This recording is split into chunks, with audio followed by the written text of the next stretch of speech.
Hi everyone, my name is Umar from RoboLobos14363. Today, I'm going to teach you the foundations of CAD for robotics using Fusion 360. If you're brand new, don't worry, we're going to go step by step. We're going to start by learning how to make simple sketches and basic shapes. Then, once you're comfortable with that, I'll show you how to bring real parts from GoBuilda into your CAD so you can actually design robots that work in real life. So before we import a bunch of parts, you need to understand the basics. Think of sketches as the language of CAD. Almost everything you build starts with one. Lines, rectangles, circles. It sounds simple, but mastering these is what lets you design strong, clean mechanisms later. Alright, so the first thing you want to do is open Fusion 360 and you're going to be greeted with this kind of interface. If you need to know how to get Fusion 360 on your computer, let me know and I'll upload a tutorial for that.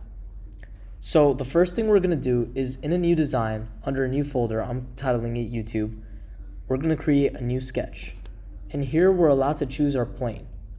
So for simplicity's sake, I'm going to choose this bottom plane right here. And we can create anything, but I'm going to create a rectangle. So if you go here, we can see our sketch palette. I'm going to create a rectangle, and as you can see, we can click center point rectangle. So this is going to allow us to start with one point in the center, and then we can drag out, and boom, we have a rectangle.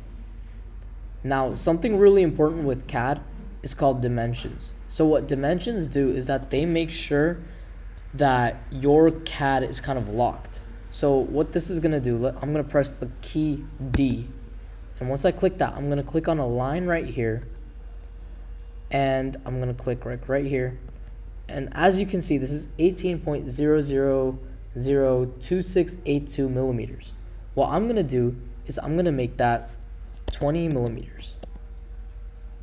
Right, so now this is kind of constrained. It's locked. And so is this. We can add a dimension here as well. So as you can see, this is 26.666 repeating millimeters. I'm going to change it to 25 millimeters. And now the sketch is fully constrained. The next step that we can do is we can click Finish Sketch. And now if we rotate, which you can do by, if you're on a Mac, you can just hold the Shift key and put two fingers on your trackpad and you can kind of rotate around. Or you can click over here, there's a orbit button, or you can use this little cube right here to orbit. So now what we can do is very cool. We can click this, which is for extrude, or you can click the key E. And once we extrude, we can go like this, and you can choose exactly how many millimeters you want to do. So let's say I want to do 10 millimeters. Extrude. And now you can see I have a block.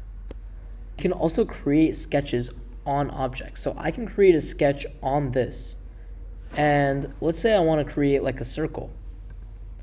I can create a circle here. And I can make it approximately 15 millimeters. And once again, I can click this. And I can click the center of the circle. Or I click this. I can set the diameter to 15 millimeters. Once the diameter of the circle has been set, I can click Escape, and now I can click on this and I can click Extrude.